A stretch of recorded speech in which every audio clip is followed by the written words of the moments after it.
he is handed lists of quotations, you know, from Lenin, from Marx, and he'll read them off as if that means you should vote for Joe Biden. And it's really kind of pathetic to watch. But one thing that I find to be... No one ever debunked that, by the way. No one ever debunked that. I maintain 100%. Karl Marx would have been a Joe Biden staffer, okay?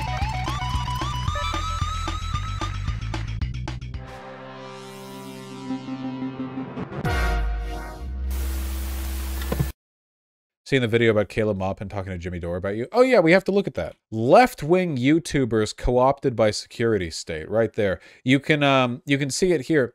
They have Lindsay Ellis, who's no longer on YouTube. H-Bomber guy, who almost entirely makes videos reviewing video games. And then you have ContraPoints, who posts one video a year. Why not put me up there? I know who you're talking about. Okay, here, just... All right, here's our live shows where you can watch Jimmy Dore read tweets that he's made out loud and then ask you to clap.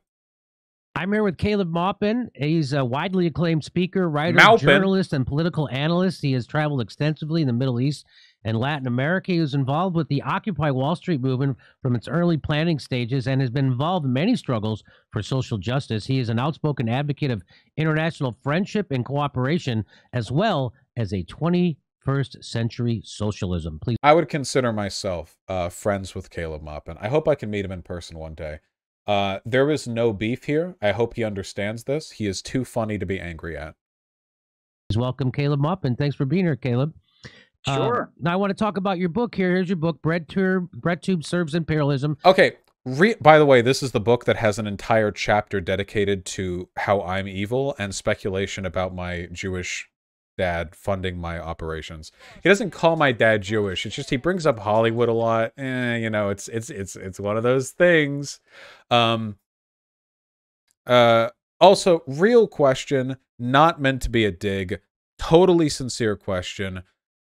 Does Moppin have a skin condition? He is a ginger. I know gingers are pale. Is it just he's always sunburned? Like, because his face is always red. I'm genuinely not making fun here. Or is he just always drunk? I don't know. Gamma radiation. Yeah. Explain. Now, I don't know most of the people in this book. I thought I was going to know everybody. I don't know any of them. So tell people what bread. You know who I am, Jimmy. You know who I am. Come on, you little scamp. Tube is, and then tell people how they serve imperialism. Mm-hmm. Well, you know, I got kind of sucked in. I was asked to debate somebody, and so somebody wanted to debate me about socialism. So I debated this character, Destiny Stephen Bennell. Oh, that's right. It was Destiny first. Debate about socialism, and it was very odd. And so that I thought it was me, but no, he actually did debate Stephen before he debated me. That's true. His debate with Stephen was also very funny, though.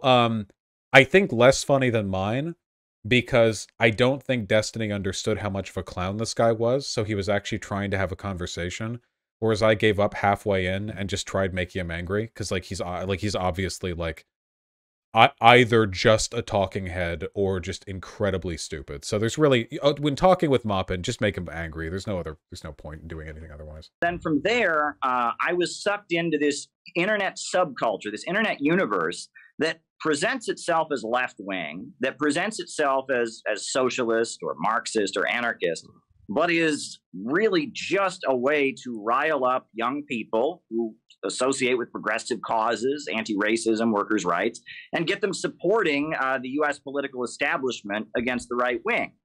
The funny thing is, this is also a projection, because Caleb Moppin and Jimmy Dore's job is literally to do that, except to turn them to be pro-Russian state interest and right-wing. Like, literally, these disaffected people with left-wing politics to bring them, together towards that. And now you have Caleb Moppin, who's defending a state that invaded a neighboring state, like denying war crimes. And Jimmy Dore, who only ever attacks people on the left. Like, yeah, it's pretty obvious who's actually adhering to the principles of leftism. And so the more I kind of observed this internet subculture, and these people are getting... Oh, also, I really, really like it how Caleb Moppin is implying here that working in line with the U.S. government would mean opposing the right wing. Doesn't that implication kind of suggest that being right-wing means opposing the U.S. government? That's kind of interesting. See, I consider the U.S. government to be right-wing, but he was like, the U.S. government's roping them into opposing the right wing. Well, okay, so is the right wing the counter force? Yeah. Hundreds of thousands, millions of views. They're being promoted by the New Yorker magazine, and they're speaking in the name of Marxism and socialism and leftism. But the essence of what they say is that the United States and U.S. imperialism, they are the good guys against, these authoritarian regimes around the world. They're spreading freedom. They say that socialism is just an employee stock ownership program. They don't question the rule of profits. They just want to kind of experiment with worker cooperatives, basically. It's pretty. Well, isn't he of the opinion that socialism, like, you can have billionaires in China with wait, hold on. If we're talking about revisionism here, okay? The concept of worker-owned workplaces goes back like before Marxism. The idea of socialism includes capitalist billionaires does not. It's clear that they are getting propped up by one wing of the establishment. Now, in the book, I go into the evidence of that. But then we have further evidence of that thanks to the work of Max Blumenthal and the Gray Zone. We now know that one of these voices, Abigail Thorne, was directly being subsidized by the British government, by foundations tied to USAID and to the British royal family and such. So, So we looked at this. It was literally just like Abigail Thorne got like helped with a project, which was about, I think it was like vaccine misinfo. And the project had a bunch of funders, which included like everyone under the sun, including like the British government, and also Abigail Thorne never like hid any of this info. So yeah. What I said in the book, based on estimates, right, based on some of the people in the background advising them that I heard about and other things, has now been pretty well confirmed. These folks are basically some kind of psyop. To get young people that have socialistic or anti-imperialist instincts and get them to serve the empire. So you're saying there's evidence to back this up, that there are YouTubers in the political lefty space, and a lot of them. You're saying a lot, not just, but a lot of them, and they're called Breadtube, and you're saying that those people are somehow being co-opted by the intelligence communities to push an agenda. Sure. I mean, I received quite a bit of information about who was advising them. There's an individual who's tied to military psychiatrists who appeared on CNN calling for mass deprogramming of the country after January 6th. And there are other things that point to some kind of covert support. Wait. What is this person's relationship with Breadtube? Wait. All he said was, I heard of a person who wanted to deprogram fascists after January 6th. Wait, what? Okay. Who? First of all, okay. Second of all, what does this have to do with Breadtube? The mainstream media highlighting some of these people and celebrating them. And then their foreign policy stances could come directly from CNN. And then we have that great report that was done by the Gray Zone, and that all points to this. But the thing is, there's a precedent for this, right? We often talk about the Congress for Cultural Freedom program, which was in the 1950s.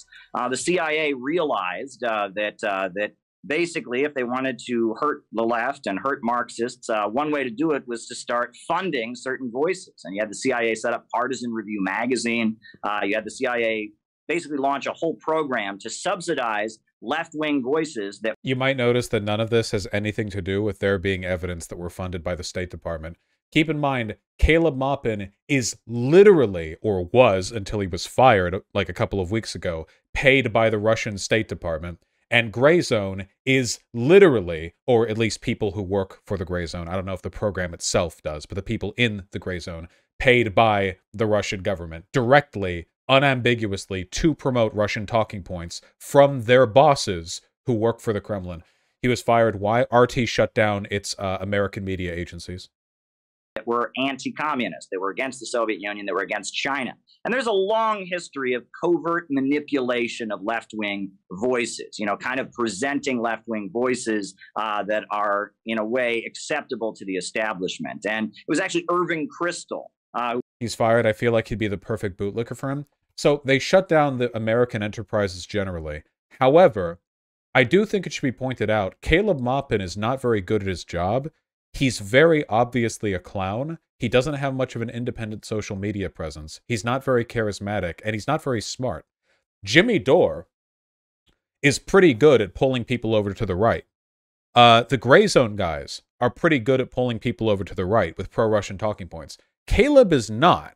He's too obviously clownish. He's too clearly silly. He's not intelligent enough to craft this narrative effectively, and he sounds and looks ridiculous. Let's be fair. Yeah, I would say he's kind of literally the redheaded stepchild of the Kremlin's attempt to psyop the American left.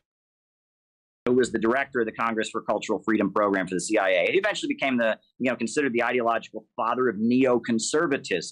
But a lot of big names that one associates with the left, like Mary McCarthy, Hannah Arendt, Susan Sontag, they got their start with this CIA-funded publication. So there's a precedent. But a lot of these big names, these people who I don't know who those are. Okay. For this kind of behavior. And during the Cold War, this was done, yes. So this isn't new. In fact, so this isn't new that the CIA, the intelligence communities, that they co-opt media and they fund media directly a lot of times and to push an agenda, imperialistic, hegemonic agenda. This is not new. This isn't a crazy conspiracy theory. This has been documented. Like what? Where? Well, the Church Committee, that was in the 70s. And can you talk about that? Sure, yeah. I mean, it became revealed in the 1970s with the Church Committee. That was during the presidency of Jimmy Carter. You had a congressional committee that investigated the FBI and CIA, and they revealed a number of things, including Project Mockingbird. They revealed that the CIA had been funding fake left-wing PSYOP advocacy within the 1970s YouTube. If you go back 50 years back then, YouTube was just full of CIA PSYOPs, you know. I'm hoping they'll get to the part where they start showing my tweets where I say I'm pro-NATO. Did we get to that? Which was the CIA's wing that was handling the media, as well as Project MK Ultra, which was about promoting hallucinogens and drugs on college campuses and into left-wing and radical spaces, and that there was all kinds of foul play. And again, this is documented. Yeah, I mean, these are facts. These are historical facts. There are mainstream media articles about it. There are whole academic books that have been published about this kind of thing. And it's so sad that they've cultivated this atmosphere where if anyone says anything like this, they just... By the way, obviously, like, there's a broad truth to what they're saying. You could get into it. Obviously, this is being misrepresented to push an agenda, but yeah, it's pretty dumb. He's just straight up JQing. Well, that's like his main thing, right? Yeah, but we'll get to the YouTube stuff. Oh, that's a conspiracy theory. That's a conspiracy. No, these are things that are acknowledged from the... You guys remember the first big YouTube video? The first one to hit like 1 billion views or whatever was the history of dance. Do you remember that? Where it was the guy going through like the era of dance and like doing a dance to all those different songs? That was actually a CIA PSYOP, you know, way back in like 2006 or whatever, okay? The dance was actually a coded hypnotic message to support the war on terror. You know, most people don't know this. History, and based on these historical precedents of manipulating activists, manipulating left-wing voices, based on some of the people associated with Breadtube, and now based on that smoking gun we got from Gray Zone, it's pretty clear what Breadtube is. It's an attempt to control the narrative and make sure that people who are interested in socialism and workers' rights and opposing the police state, that they, follow a certain foreign policy agenda. And there's so the only evidence that he's posted so far that pertains to Breadtube is the knowledge that one person in Breadtube worked with a project which was about assessing people's vaccine misinfo, which had a number of funders, one of which was like from a government like grant. That's it. That's the only thing he has. And then he goes on this spiel about stuff that happened 70 and 50 years ago, and he's like, well, from this, we can infer that this entire group of online leftists, I don't think Abigail did anything wrong. I don't think there's anything wrong with just being a part of a project. Thank you, Machine. And Sake, every time you say, okay, buddy, I put it back in my head. I think, like, I get guilty about not doing okay, buddy, and then I see that you're, like, annoying, and then I don't feel guilty anymore, and I, like, put it off for a few more days. I keep saying this, and nobody listens to me when I say it, but it's true. It's literally the only reason it hasn't happened by now. nothing particularly scandalous about this. We should almost expect this kind of behavior at the end of the day, right? I mean, this is how they work. They try to craft discourse in their own way. What's interesting is that the primary activities of the Breadtube crowd seem to be about getting left-wing voices to kind of, participate in this partisan red state versus blue state fight. And you, Jimmy, have been talking. Wait, what? They're so explicit about it. Yeah, I'd say that being a leftist means that you should be opposed to Republicans a little bit. It's like they're participating in this fake CIA battle where the CIA convinces people that Republicans are bad. It's like, targeted ridiculously because, oh my goodness, you interviewed somebody from the Boogaloo Boys. Oh my gosh, right? Boogaloo? This cancel culture, never talk to any Trump supporter, never talk to anyone on the right. This is a big part of this because they don't want an actual movement of the people from below where you have people with different perspectives and different ideologies. Oh yeah, like the far-right militia groups, yes. Remember when Jimmy Dore was getting ratioed on Twitter and he was screaming in all caps like, if you don't have an answer to what this member of this group of like 200 far-right militia members want, then you have no right being president, Different religious backgrounds. They don't want that. What they want is an army of foot soldiers to do the work of Joe Biden and protect Joe Biden from the Republicans. And if you can just, cancel anyone who's deemed quote unquote right wing, you can isolate people and make them loyal foot soldiers of one section of the ruling class. So they did come back. So that's the biggest thing that they seem to want to shut down, is if beating the establishment and the intelligence community, if somebody from the left and the right figure out that they have common enemies that they can work together against, that's what they have to demonize, like they did to me when I interviewed that Boogaloo Boy, which, by the way, people still don't realize it. Boogaloo Boy, 100% different than Proud Boys. Keep in mind, nobody minded him interviewing the Boogaloo Boy. They minded him acting, like, defending the Boogaloo Boys. And no, they're not. He basically found, like, the least objectionable Boogaloo Boy, who still was pretty objectionable, and he was like, look, these guys are actually really great. We should base our politics around trying to appeal to them. And by the way, Jimmy Dore's definition of finding like common values to unify the left and the right working people is being anti-vaccine. That's what he's got. They don't really talk about class issues. Actually, if I look at Jimmy Dore's content, do they talk about class issues like ever? It's all anti-Democrat stuff at all. Like, Jesus. Okay, this is such a perfect demonstration of Jimmy Dore's channel. Amazon workers win union representation, 30,000 views. AOC called out by union rep who won, 108,000 views. It is remarkable. Like that, I think that explains perfectly where their priorities are. It reminds me of how people talk about breaking points as though it's like this perfect synthesis of left, right, like middle ground stuff or whatever. But they did a poll on their audience. It is Boogaloo, not Boogaloo. Oh, really? Oh, damn, that sounds even stupider. Jewish group endorses Nazis in Ukraine. Ooh, all right. Well, we only have time to unpack so much.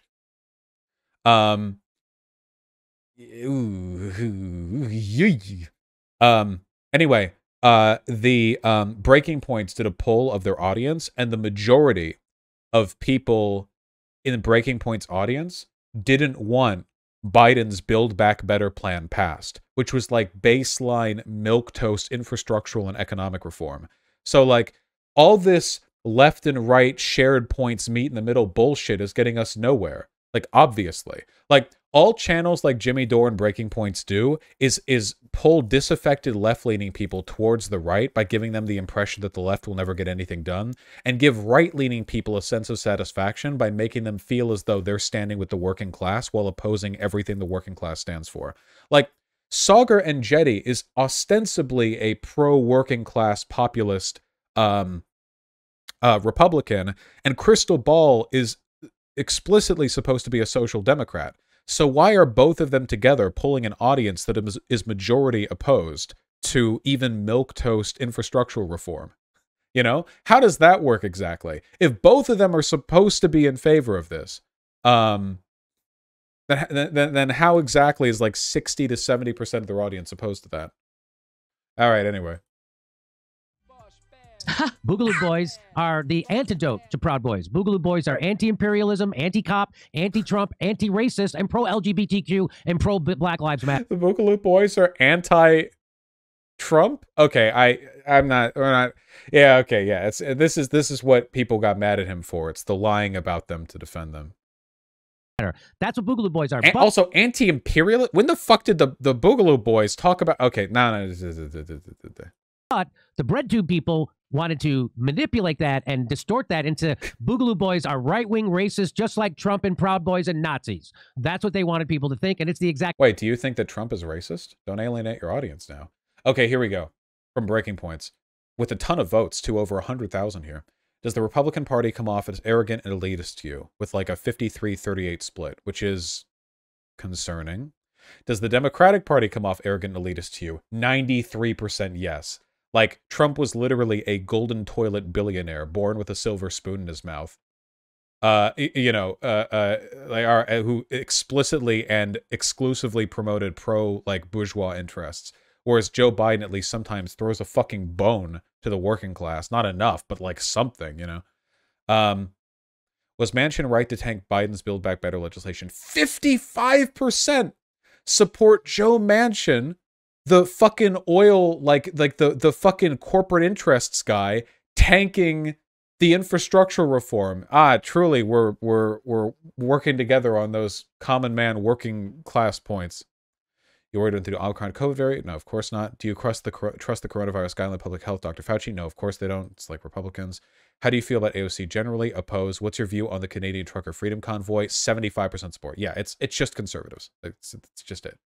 They're not like pro-working class conservatives. They're not like super special, extra progressive conservatives. They're just regular conservatives. Yeah, the Boogaloo Boys were literally about like preparing for a race war. I mean, hold on. Far-right anti-government extremist movement preparing for Second American Civil War or Second American Civil War or American Revolution, which they call the Boogaloo. Many of them are neo-Nazis or white supremacists who want to prepare for a race war. There are also groups that condemn racism and white supremacy, although attempts by some individual elements of the movement to support anti-racist groups have been met with wariness and skepticism. It's not like a super consolidated or like unified group, but the overwhelming ideological tendency of this group is far right, and the fact that some of them aren't doesn't mean you get to point at that guy and go like, see, look, the Boogaloo Boys are great, we should work with them. What does that even mean? When Jimmy Dore says work with the Boogaloo Boys, what does he mean? Like, what does that even mean? Like what, protest with them? It's pretty obvious what Jimmy Dore actually wants to do is to numb his audience to the idea of working with the far right. Like, numb the idea of working with Nazis. They're not all Nazis. Look, here are some good ones, you know. Numb the idea of, like, aligning with them. Numb the idea of, like, you know, okay, well, sure. Maybe they're far right. Maybe they're Nazis. But at least they're not Hillary Clinton. Exact opposite. And that's why I trended on Twitter for 3 days straight one time, was because they have all their bots. Only 3 days. Week. And everything coming out to try to create a false narrative that Jimmy Dore's working with Nazis, instead of Jimmy Dore is reaching out to working class libertarians who share a lot of the same goals of people on the progressive left, and we share a common enemy. And so they had to try to distort it. It's not, it works on some people. It certainly. Vaush says this, but doesn't mind the Azov Battalion. I know that you don't actually care about these talking points because your head is like soup homogenate that's been pissed in by RT shows, but I support the Azov Battalion taking up arms and dying to try to kill Russian soldiers, okay? Jimmy Dore is supporting the Boogaloo Boys politically and defending them. I support the Azov Battalion marching straight to fucking Mariupol and occupying the most exposed house to get bombed in, okay? It's the difference here is incomparable. Yeah, I support the Azov Battalion's inalienable right to go die for several square feet of Ukrainian soil, okay? Godspeed, may they expedite their journey to hell, okay? It's... Now, if Jimmy Dore was saying, I support the Boogaloo Boys being used as human shields when the proletariat revolution comes forward, that would be a more comparable belief, which I probably would not give him much shit for. isn't helpful, but it's to a point where when people attack me that way, it actually does help me now, because now they see the people who are doing those attacks and we've explained to them who they are, except I didn't know who these people are. Who are the people who are on Breadtube? Oh, also, what the fuck is a pro-working class libertarian? Aren't libertarians defined by their, like, idolatry of big business? Okay, sure.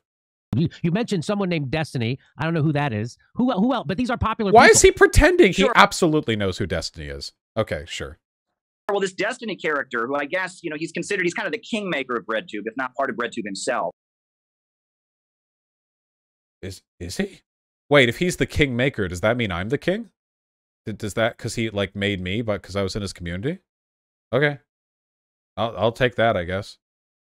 Right? Really? He's a guy from Nebraska who worked at a carpet cleaning company, but figured out a way to start playing video games on the internet full time. And he became kind of famous for playing a video game on the internet, and that was his life. And then randomly, around the time Trump got elected, he suddenly started debating right-wingers. And he was kind of a right-winger himself. He was a libertarian or something. But then he started debating right-wingers, and mainstream media outlets were like heralding him as, oh, this famous internet troll is going to debate the right wing. I don't think Destiny got any mainstream media attention back in those days. He's had a few articles written about him, but I think they were mostly in like the 2020, 2019 era. Not back then. Yeah, I don't remember that. And debate Trump supporters. Hey, did in New York Times. I heard about him in 2016. By mainstream, they probably mean David Pakman. Was it like over the JonTron stuff? That goes back 6 years. I don't remember that much. I don't remember him getting a ton of mainstream attention, though. I mean, I was in his community back then. I don't know. And he was getting a lot of play that way, and it seemed like that was his new gig. Really fucking weird for these champions of the working class to deride and mock Destiny for being a carpet cleaner. Oh, yeah, for sure. Like, well, of course, they don't actually believe. Jimmy Dore literally just said working class libertarians. Like, obviously, they don't believe in any of this bullshit, but, like, yeah. Being a carpet cleaner is, at least from what I heard from Destiny streams, it is a difficult job that is thankless, and you get little pay for it. And I respect people who do that work. Yeah, the AOC was a bartender bullshit. Like, yeah, okay. You're not just, like, wannabe aristocrats. He was debating folks. There's this character, I almost don't want to say his name, but I think we know him as Vaush. You know, and this character, I mean, his father's a You shall not be named! Oh, wait, immediately we go to my father, because, like, the Jewish Association. As Vaush, you know, and this character, I mean, his father's a well-connected Hollywood person. You know, he's from Beverly Hills. It's a visual effects artist, not exactly a big decision maker in Hollywood. Hollywood, you know, it's a Hollywood elite, son of a Hollywood elite, you know. And he right now is just a cheerleader for the Azov battalion and the far-right extremist forces in Ukraine. God bless. He's gone all the way in to just, I mean, he wants this war to keep going. He wants Russians to die. He wants yes! a big war between the United States and Russia. And he's making okay, gotcha. Not that last part, but yeah. That clear. And again, if you watch his streams, what's kind of amusing is that he's not very familiar with left-wing politics at all. I mean, he is handed. Notice how Jimmy Dore pretends not to know who I am, but he very obviously does, because there's no other way in which he would laugh at this. He would only ever laugh here if he knew me beforehand and shared some animosity towards me. Otherwise, the knowledge that I don't know left-wing politics would be like unamusing and just factually driven to him. Yeah, it is genuinely funny how obsessive they are about me. Like this pretense, you know? No, Dore's literally tweeted about me. Yeah. Is that he's not very familiar with left-wing politics at all. I mean, he is handed lists of quotations, you know, from Lenin, from Marx, and he'll read them off as if that means you should vote for Joe Biden. And it's really kind of pathetic to watch. But one thing that I find to be... no one ever debunked that, by the way. No one ever debunked that. I maintain 100%. Absolutely. Karl Marx would have been a Joe Biden staffer, okay? Mao Zedong, all right? Would have been a Kamala Harris. No, not really. I do think that if you look at the logic employed by some of the foundational revolutionaries, it's very, very clear that they shared an understanding that weaponizing electoral politics to prevent the rise of fascism, imperialism, and monarchism was really, really important, because liberal democracy was the playing field in which socialism was by far most likely to flourish. And you can see that all over the writing they produced. And I stand by that, yeah.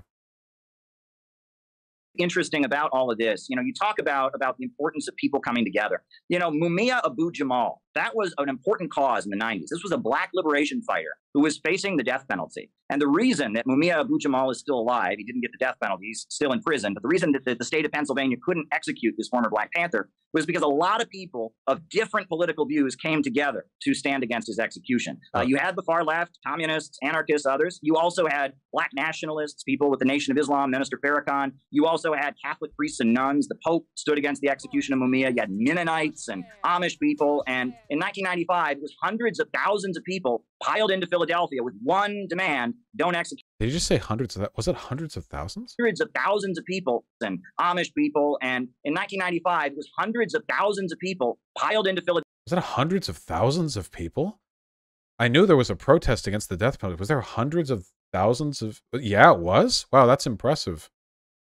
I don't know. I mean, it doesn't really matter. I don't know what relevance any of this is, but that's impressive. What does this have to do with your Breadtube? I have no fucking idea. I'm lost. I'm as lost as you. I'm swimming adrift. Trillions, billions and billions of people. Yeah, I wanted him to die. Where was I in the 1990s? What was I doing? Shitting my diaper? Is that really more important than saving a man's life? Curious. Philadelphia with one demand: don't execute Mumia Abu-Jamal. And that's why Mumia, this black revolutionary journalist, wasn't executed, because people came together. 3,500 people? Is it just 3,500? Well, it's not quite hundreds of thousands, but that is a lot of people to protest an execution. Okay. Overcame their differences. But nowadays, it seems like instead of doing that, we're supposed to engage in this kind of politics where the left talks to their crowd and riles them up and tries to purify them of any deviant thoughts within their own ranks. The right talks to their own crowd and does this, and everyone gets poorer, and the country polarizes politically, and austerity and war march ahead. And if something like that was to happen today, the left would show up to protest that execution. The right wouldn't. How is that on us?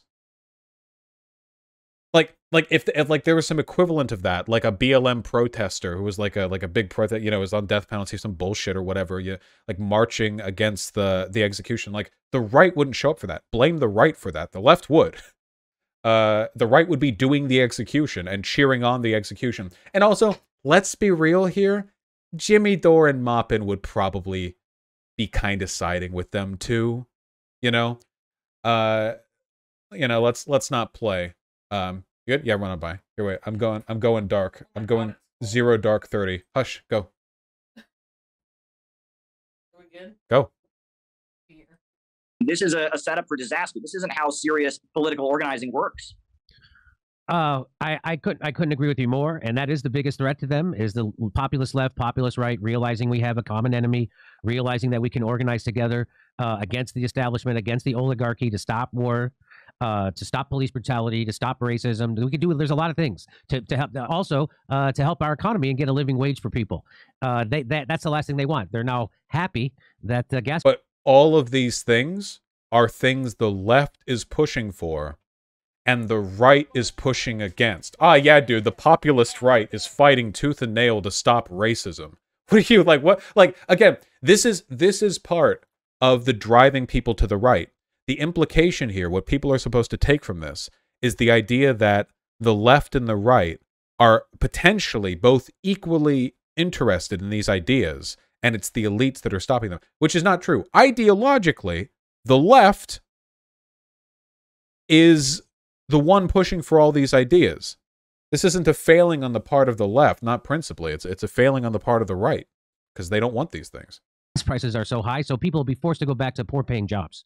That's the world we're living in. And you're telling me that those people, those pretend... So it seems to me that the Breadtube, or the people who say they're progressives or lefties on YouTube, but they're actually just shills for the Democratic Party. That's what I've noticed when I've looked a little into it. It's every time they're like, well, you have to vote for Joe Biden. You have to vote for Hillary Clinton. You have to vote for the squad. You have to vote for Democrats. Yeah. And Democrats are better than Republicans, and they come up with crazy reasons why the Democrats are better than the Republicans. Meanwhile, more and more people fall into poverty. More and more people go bankrupt. More and more people can't get health care. And we have more and more billions and trillions of dollars for imperialism and wars, while they keep telling you to keep voting for them. I mean, and everybody does that. Like, literally all of these things are things that people made arguments for when voting for Biden over Trump, with the exception... No, even for the imperialism thing.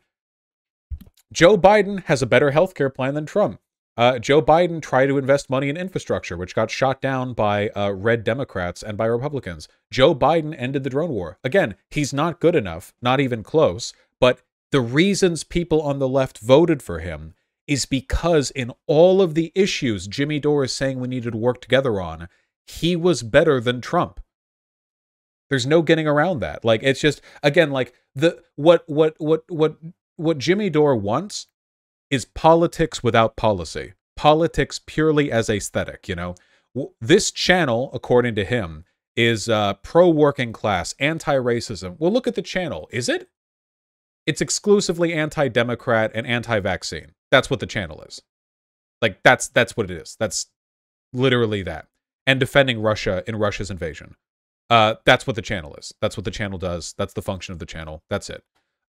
You know, he doesn't actually fill these ending family separation of board. Yeah. And it's just, he's just better than Trump. It's hard to argue against that, you know? God, he uploads so much. Yes, he does. He uploads so much and he makes so much money and he gets so many views. Inshallah, we will reach him one day.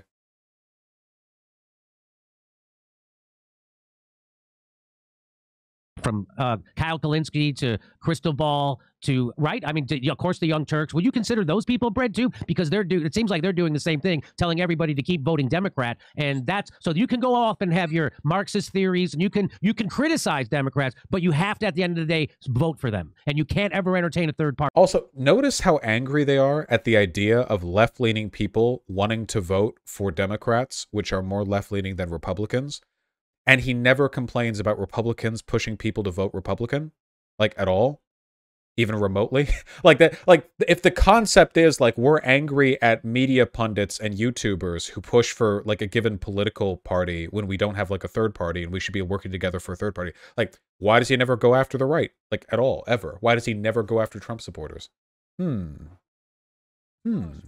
Party. That's what I see that comes out of Breadtube. Would you consider that? Sure, well, it's the same script. They're reading from the same script. There's no question about it. I think Breadtube is more specifically aimed at teenagers, people in their early 20s. Okay. And it's got more of a grunge vibe. You know, it's people sitting in their basements streaming. It's you know, documentaries. What a fucking boomer. Grunge vibe? Jesus, he might as well have just called us all hippies. Grunge? What? Yeah, these like these long-haired you know, Kurt Cobain types with their smelly t-shirts and they wear t-shirts that have white skulls and crossbones on them to indicate their countercultural origins. And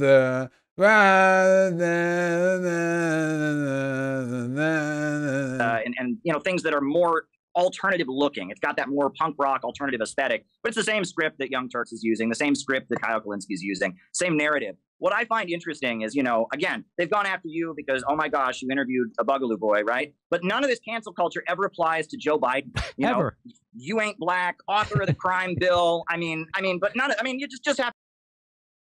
Ah, yes. The left, famous for not giving Biden shit for you ain't black and the crime bill. I've never, the crime bill, this is news to me. I've never heard left-leaning people bring this up to attack Joe Biden before. It's never even come up, you know? Have to vote for him because he built the cages those kids are in. He's the one who made it so you can't get rid of your medical debt or your student debt and bankrupt you. He made it. He's been the screwer of the American people. He's been why are most of our prisons filled up with black and brown people? Because of Joe Biden. So you'll never. And who currently is perpetuating all of the policies to make sure that's the case? Guys, yeah, remember, where's the vote for the lowering insulin prices? Where all, like, basically all the Republicans voted to keep insulin prices where they are. Who was it? Was it Ted Cruz who said just lose weight instead of cap insulin prices like civilized countries would? Was it Ted Cruz who said that? Who was it who said that? Gates. Matt Gates, the pedophile. That's right. Did he really? Yep. Yeah, he said just lose weight. Instead of cut insulin prices. Now, do you hear about that on the Jimmy Dore show? No, of course not. Or how there are a bunch of votes where it's like all Democrats in favor of something that would benefit the working class and all Republicans against it. Like, you don't hear that. It doesn't come up. It's not about politics. It's not about making the lives of the people the working class better. Not even remotely. They'll never cancel him, but they'll try to cancel me when I speak about Joe Biden in an honest way and tell people to stop voting for him. Jesus Christ. I get canceled 10 times as often as Jimmy Dore does, and I don't bitch about it as much as him. Such a fucking victim complex. Yeah. 193 House Republicans just voted against lowering the cost of insulin. Every Democrat voted for the measure. No difference between the parties, guys. Again, Democrats are weak and incompetent and ideologically, anemic. Republicans are evil. There's a critical difference between those things. Democrats do a bad job doing good. Republicans dedicate their heart and soul to making the world a worse place for humans to live. They actively thrive on and enjoy making things worse for you. Democrats are vary from trying ineptly to do better or, sort of tepidly trying to maintain the status quo, which is not good, but it's a hell of a lot better. Sure. And the crazy thing is, there's the narrative that they have is so shallow. It's basically there's this group of bad people called fascists, and they're under every rock and they're hiding behind every tree. Yes.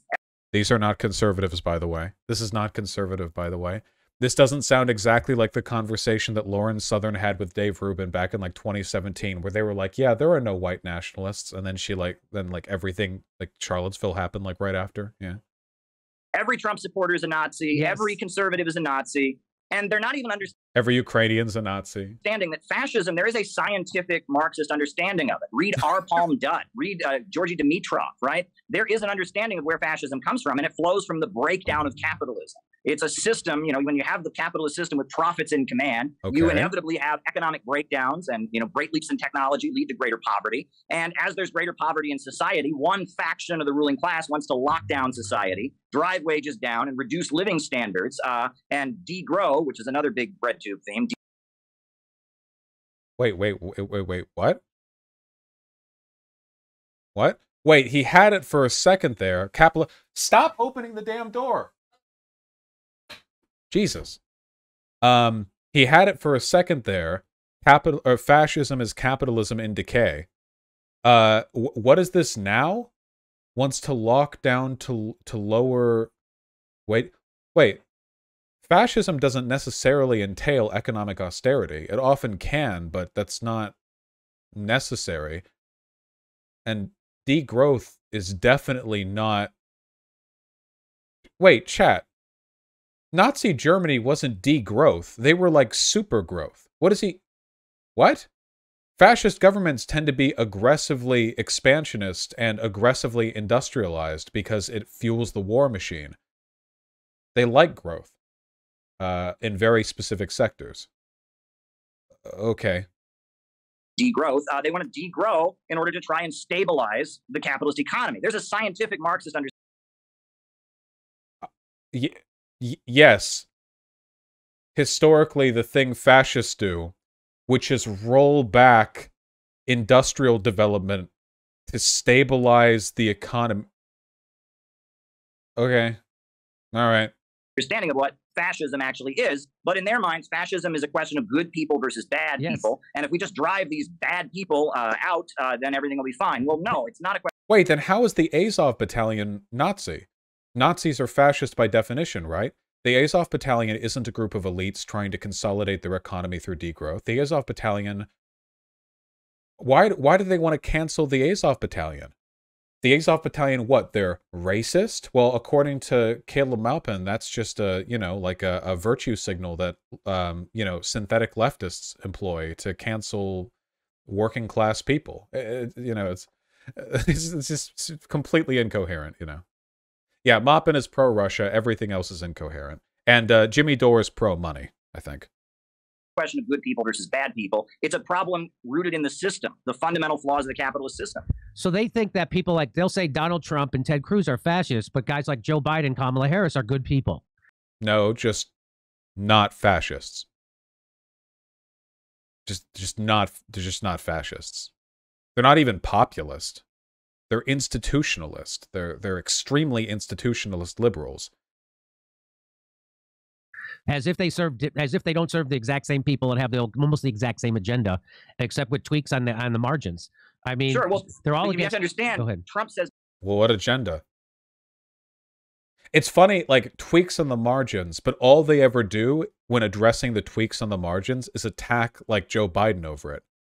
When was the last time Jimmy Dore went in a tirade about all of the explicitly anti-union, pro-big business, racist shit that Donald Trump has done and said, you know? They don't talk about those tweaks in the margins. They don't even really talk about the shared problems, because it would get in the way of dumping on Democrats. Naughty words. He Yeah. said naughty words. And it's all about words with these people. It's all about words. It's all about aesthetics. It's all about imagery. Nothing about concrete, actual analysis. Joe Biden can set up the crime bill. Joe Biden can be driving the wages of workers down. None of that matters. It's all just this question of aesthetics. Wait, how is he driving the wages of... Is that an immigration talking point? Wait, how is he driving the wages of workers down? The crime bill happened 30 years ago. What... Is he going to do, like, the crime bill too? And they're triggered by what they think of as authoritarianism, right? If anything reeks of, you know, a strong government getting things done, it scares them. Not right-wingers, by the way. Look at Jimmy Dore smirking, you know.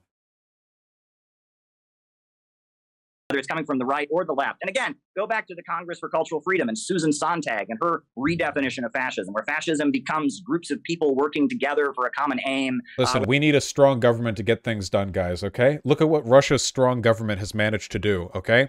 In only a few days, they have broken records at how quickly they retreated from the outskirts of Kyiv. Look at that. People say they're inefficient. Nobody else could have fled the scene that quickly. Remember? They had this whole area, like this whole area north into the sides of Kyiv, and then kablamo, gone. Yeah, Russia, in just a month, managed to cripple the second largest army in the world. Incredible. When they're trying to equate the Soviet Union with Nazi Germany, there's a long... Oh, that was an accident. ...precedent for these kind of distortions of left-wing politics, and Breadtube is a continuation of that, I maintain. Well, and again, I don't. So the reason why I'm not aware of who Breadtube is because I'm not in the demo that they're going after, right? Because they're going after younger people, Sure.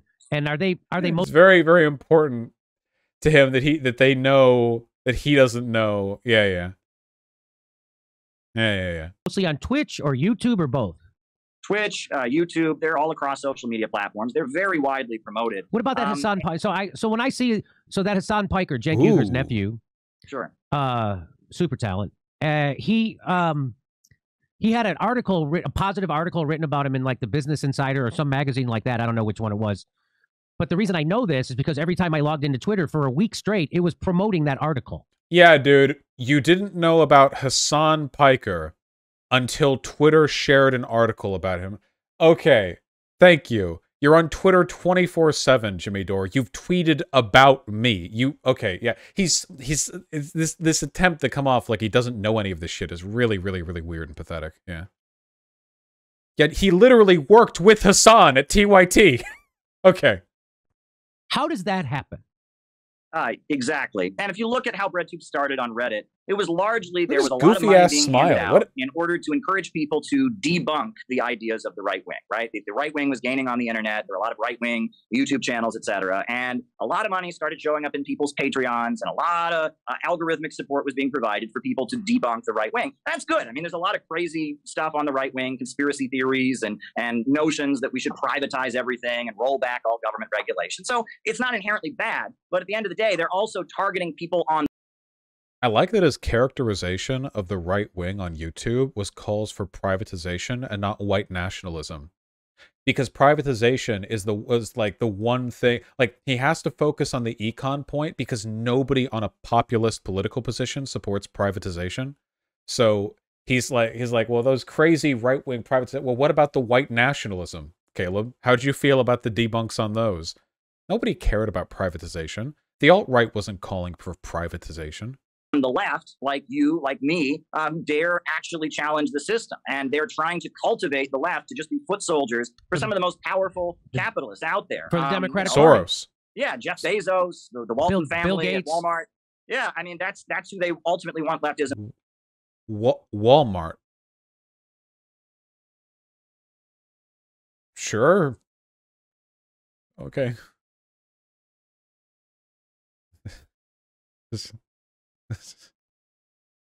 It's okay. to serve. And no, I mean, the goal is to get a society where the banks and the factories and the industries and the centers of economic power are organized to serve public good and not the profits of a few, a rationally organized economy. That's the goal. The goal is to overturn this system of imperialism and build a society where the needs of people come first. Notice how whenever he talks about restructuring the economy, he always says to serve the interests of the people and never controlled by the working class, even though that's the definition of socialism, even like explicitly under Marxism with no ambiguity. It's controlled by the working class, but he only says to serve the interests of the working people, which is what every single fascist has ever said. That's what Hitler said. That's what Mussolini said, that they were reining in the Jewish-controlled elites to make it so that industry no longer served the international Jewry, but now the German people. Like, it's very telling that he can't give the actual definition of Marxist socialism. And you're not going to solve that with worker cooperative schemes. And you're not going to solve that by voting for Joe Biden. Ultimately, it's a question of getting working people to realize their own economic interests. And they have a word for that, right? If you want to raise the minimum wage or if you want Medicare for all, you're a class reductionist. Many are saying this. Many are saying it's very true. Many a times has that been said. Yes, I agree. Fully. What am I supposed to say to this? That's their term. What? You know, immediately they scream class reduction. What does that mean? What does that mean? But if you want to fight for economic justice, you're a bad person. You're a class reductionist. Yes, and people are always saying this. Of accusatory names they throw at people, and one of them is if you believe in economic justice, if you raise economic issues, you don't focus on the culture war. You're a class reductionist. That is such. That's well. What I wait. Caleb doesn't know what class reduction is. No. Caleb knows what it is. He's lying for political gain here.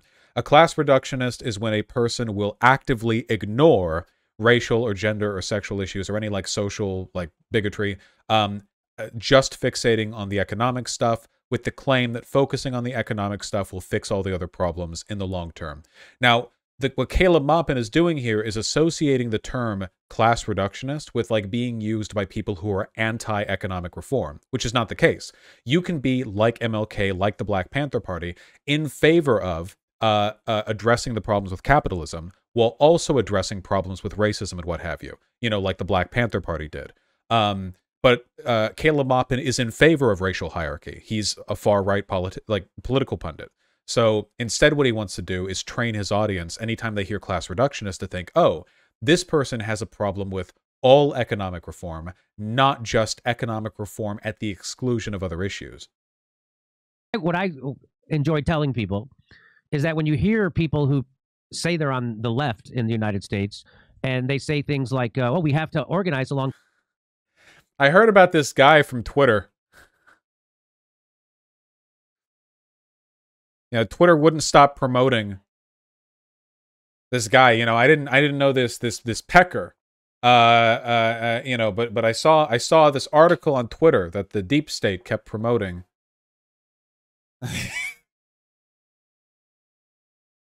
I never heard of this guy. Class lines, right? We have to organize. You'll even hear the knuckleheads at TYT say this thing. We have to organize along class lines. They have no idea what that means. And if they do, they're just blatantly lying because they do not mean what organizing along class lines means. Is that you organized with people in the same class, meaning whatever political stripe they come from, meaning if they're a libertarian or a socialist or a Republican or a boogaloo boy or a socialist or a communist, all those people have to come together. That's called, so it's just like when you organize in a union. I've been in unions my whole life. The way you don't organize a union is you don't go to the shop floor and go, who here's a boogaloo boy? You're out. Who here's a Proud Boy? You're out. Who's here as a libertarian gun nut? You're out. Who here's a Trump voter? You're out. So again, he's making stuff up right here. There's no evidence to suggest that left-leaning people advocate for unions to the exclusion of conservatives in those unions. Conservatives just don't want to be a part of unions because they're conservatives. Notice how every single problem with like class unity, according to these two, comes down to the left. Like the left is pro-union and the right is not, explicitly.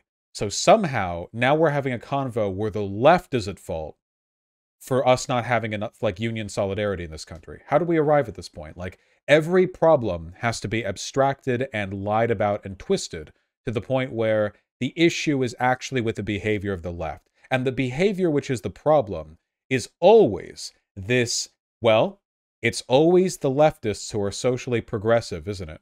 It's always the leftists who aren't okay with racism. Because they make up positions like, oh, if you're not okay with racism on the left, that must mean that you'd kick racists out of your union. Well, no. I wouldn't kick like Trump supporters out of the union or whatever. But it's just, it's always the way they frame everything. It's always like, well, what's the end goal here? Like, what's the, you know, what's the ultimate enemy? And it seems to be they want to, you know, reframe everything to be anti-progressive, to appeal to conservatives and to move disillusioned leftists over.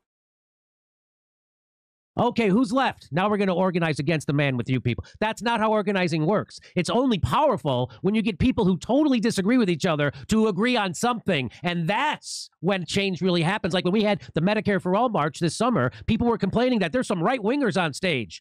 That's because Medicare for All means Medicare for all. And that wasn't that guy like a Nazi? Like a Nazi was going to be a speaker and a bunch of the people there like it was just like a publicity stunt for like a lot of Jimmy Dore line people. It always comes back to this march, for fuck's sake. I've talked about this march way more than I want to because Shoe on Head went there and met some nice and cool people. But like, you can simultaneously believe two things. One of which is that cool people might show up to a Medicare for All march, and also that the march is led by grifters who are organizing it in a disruptive way exclusively to reframe people's criticisms against the broader left. After all, during that march and the social media buzz that happened after it, were Jimmy Dore and his stands talking about the need for Medicare for All, or were they bitching about how AOC didn't show up to the march that had a Nazi who was speaking at it? It was the latter. They exclusively used the entire thing as a way of galvanizing people against the left, who have led far more successful pushes for Medicare for All and other forms of healthcare. Keep in mind, Jimmy Dore dropped Medicare for All the nanosecond Tulsi Gabbard said she didn't want to for political reasons. The Amazon Union guy was at that one. That's where I filmed him. Yeah, good people are going to show up to stuff like that. But that doesn't change the fact Jimmy Dore was just using that as a publicity bit to get people mad at the left or whatever. Medicare for All march. Oh, by the way, listen, I respect what Christian Smalls did. Bitch move, by the way.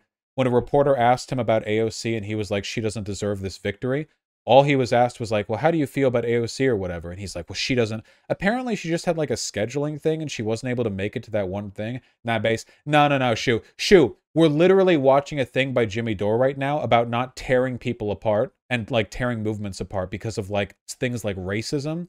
Like one of the most left-leaning politicians in our government, like doing like a social fuck up or like not showing up or whatever. Like I can't like just tear it all apart, you know? No. Solidarity building is what a union organizer has to do. And frankly, if Christian Smalls isn't man enough to like let water run under the bridge and say, I wish she'd shown up, but I wish her luck in her support of future unionizing efforts, he's not man enough to run a union. Because being a union lead is going to require a hell of a lot more working with people who disagree and fight with each other than whatever fucking personal beef shit he wants to play there. Anyway, I wish him luck. I got a lot of respect for the guy, but like, fuck, man. Like, that's spite shit. Like, people on the left, like, tearing each other apart because they're mad at this or with that. Shoo, you need politicians. You may not need them for every union victory, but they help and you need politicians. Come on. Oh, okay. It's a meme bit. Yeah. Well, we should all work together. Listen, we should all just work together. That's what I say. Anyway, let's finish this damn video. I can read donos. That's when you can actually pressure government, when you have people from all different stripes of politics combined and converging on one idea. That's how you make something happen, which is why the Black Panthers teamed up with the KKK in Las Vegas to get their welfare checks back. That's why they killed Fred Hampton. What? Oh my God. Wait, did that happen? Of course not. Teamed up with is not the right way to phrase this, okay? That would be like saying that I'm teaming up with the far right in supporting Ukraine against Russia. A wide range of people had a shared political interest, and they pushed for it. This was not some like arm locked in thing. Let me see if I can find an article. Also, by the way, I like how Jimmy Dore is framing this like the Black Panther Party would never cancel the KKK, as though the Black Panther Party members weren't all like gun-toting militants who jerked off every night fantasizing about mowing down Klan rallies. Like, I'm sorry, the Black Panther Party didn't want to cancel the KKK. They wanted to meet them in the forest, all right? They wanted to dig mass graves for them. The idea, because he's like, you need to work together with these guys. You know, they teamed up in Las Vegas. I don't even know what we're referencing with this directly. KKK and Black Panthers hold rallies at South Carolina Capitol. That's in 2015, and the Black Panther Party now is a bad org. KKK march in Fremont Street? No, wait. What, did he just completely make that up? The Ku Klux Klan marched on Fremont Street. The target of their protests were African American and Jews living in Las Vegas. No, that was just them terrorizing black and Jewish people. Is there any photo of a black official helping a man at a KKK rally in South Carolina? Wait, did he completely make that up? I thought this was referring to some like broader... I'm not seeing anything about this. What did he say? What checks were they trying to get? Why did they kill Panthers teamed up with the KKK in Las Vegas to get their welfare check? Welfare check. In Congress intersection of that. 2015, let me see. This doesn't mention Las Vegas. Did he completely make this up? If there is some underlying truth behind this that someone can inform me on, then I'm happy to learn about it. But I think he may have literally, like this is just highly synthesized. Again, the Black Panthers wanted to kill Klan members. This is an unambiguous and stated belief on the member of their parties. The idea that like what he's framing here, that they wouldn't cancel the Ku Klux Klan is ridiculous. Back. That's why they killed Fred Hampton. Why did they kill Fred Hampton? Because he was organizing black people? No, because Fred Hampton was organizing Southern racist whites with black people in Chicago, and they were realizing they had more in common than they had separate and different, and that... No. At no point during the Black Panthers' history, we're literally making up history right now. At no point during the Black Panthers' history did they realize they had more in common with racist Southern whites. The Black Panther Party under Fred Hampton did a lot of coalition building, like with gangs in the inner city, and did their best to work with whites. But the idea that there was... So this is like what conservatives do when they pretend that Martin Luther King would have agreed with the modern-day Republican Party. It's this reframing of history where they're trying to make shit up in order to make their current beliefs more palatable. In real life, do you seriously think Fred Hampton and Huey Long and shit would have sat there and listened to a white guy be racist at them and thought it's worth working with them if we can, like, fight capitalism or whatever? Maybe Huey Long, not Fred Hampton. No fucking shot, Fred Hampton. These people fucking, oh wait, did I say Huey Long? Did I say Huey Newton? Oh, Huey Newton, sorry. Huey Long totally would have. He wasn't Black Panther, that was way earlier. No, sorry, Huey Newton, sorry. I should never talk about history. There are too many names for me to remember. I'm always going to mix people's fucking names up. No, not Long. Though Huey Long would have loved the Black Panther Party. So, you know, there is some stuff there. Let me see. Young Patriots Org was an American leftist org of mostly white Southerners from uptown Chicago. Originating in 1968 and active until 73, the org was designed to support young white migrants from the Appalachia region who experienced extreme poverty and discrimination. The org promoted Southern culture and used the Confederate battle flag as a symbol. Tactical. Along with the Illinois Black Panther Party and the Young Lords, the Young Patriots Org formed the Rainbow Coalition, a group of allied but racially separate orgs, each focusing on issues of poverty and discrimination. Yeah, these guys were leftist, each focusing on issues of poverty and discrimination together. This wasn't a racist Southern group that the Black Panther Party worked with. This was a leftist, anti-racist, anti-capitalist with a tactical flag group that they work together with in the Rainbow Coalition. Again, this is no different than conservatives lying about MLK to promote their current political agenda. They were anti-racist. Fred Hampton would not have tolerated racist groups.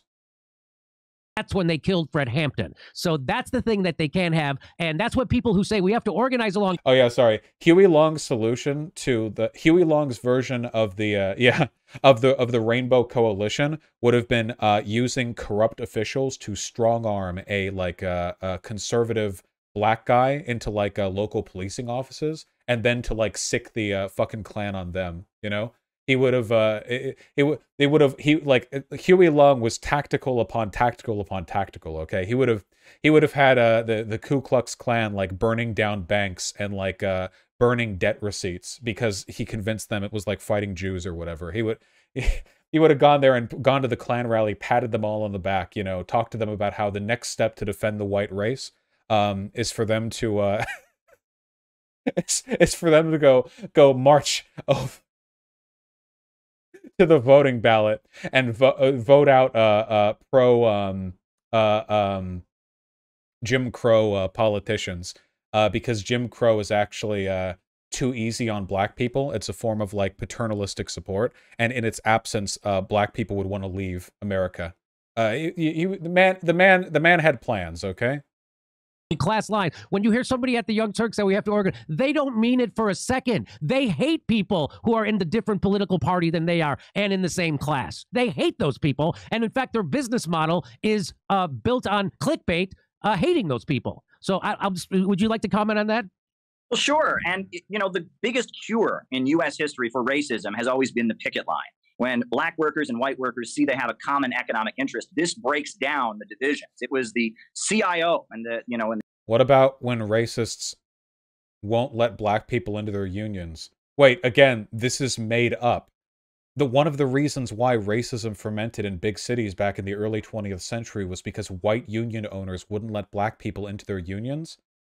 And for that reason, black people couldn't join the picket line because they didn't have their interests or wages secured by the collective bargaining power of the unions. This is the opposite. Unions were used to increase racial divisions. Their effort to spread unions, it was that broke down the racial divisions. When the Communist Party in the 1930s was going into the auto plants and the steel mills, often they would break down historical divisions among workers and build multiracial unions. You hear about in the South when the sharecroppers were... When was the last time these guys did that?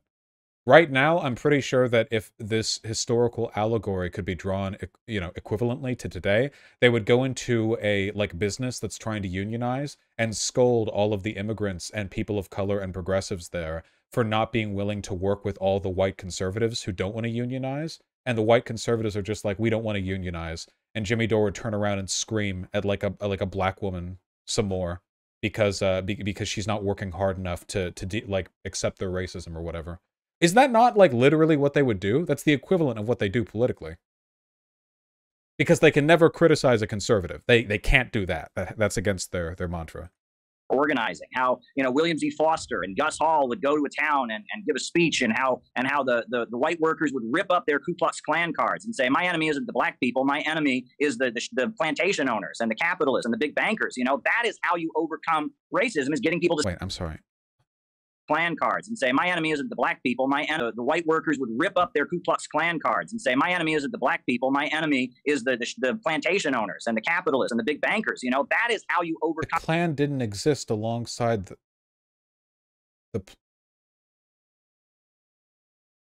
post-slavery. Wait, when did this even happen? When did this even happen? When did the Klan go you're right, I hate big business more than I hate black people? When did that happen? Yeah, the Ku Klux Klan, famous for hating plantation owners. The organization formed from people angry that slavery ended to punish black people for no longer being slaves. Famous for despising slave owners. Just completely making shit up. Just absolute fan fiction. overcome racism is getting people to see they have something in common, bringing people together. It's through those kinds of struggles that you can break down inequality and that people can see that they have more in common. And by creating artificial divisions ahead of time and discouraging economic struggle, you're setting the stage for the opposite. You're setting the stage for basically whipsawing the population. You know, there's an old device they call the whipsaw, right? And it's like a two-man saw. And when one guy's pushing, the other guy's pulling. And when one guy's pulling, the other guy's pushing. That's kind of what they're doing right now in the United States. They want one section of the population to think that they can only gain at the expense of another section of the population. And they go to the other section and say, oh, you can only gain at the expense of the other. Yes. Equal and equivalent. Remember, the right and the left are equal and equivalent. When people on the left say we shouldn't be racist, that is as divisive as people on the right saying we should be racist. Except not even, because these guys will only attack the leftists for saying we shouldn't be racist. You know, when people on the left say we should make things better for the working class, and people on the right say we should make things worse for the working class, equal and equivalently divisive. We've got working people all throughout the United States pushing and pulling on each other in a culture war, and we're all getting poorer, and their agenda of creating a low-wage police state marches ahead. And we got to have class solidarity. We got to go against it. Fred Hampton is a great example of that kind of work. Low-wage police state. That is exactly what they're pushing for. Well, anyway, great work on this. Breadtube Serves Imperialism, Examining the New Brand of Internet Socialism by Caleb Maupin. It's available at... Wait, wasn't the left pushing for defund the police? The left backed the BLM protests, which were overwhelmingly against police brutality. How are both of them for a police state? Just made up. Entirely made up. Amazon and all the places where you can buy books. Do you have a website? Sure. It is a funny book, but you should just like download a PDF so he doesn't get money. All right, good memes. God, they're insane. We got to talk to Jimmy Dore sometime. We'll make it happen. Can make it happen.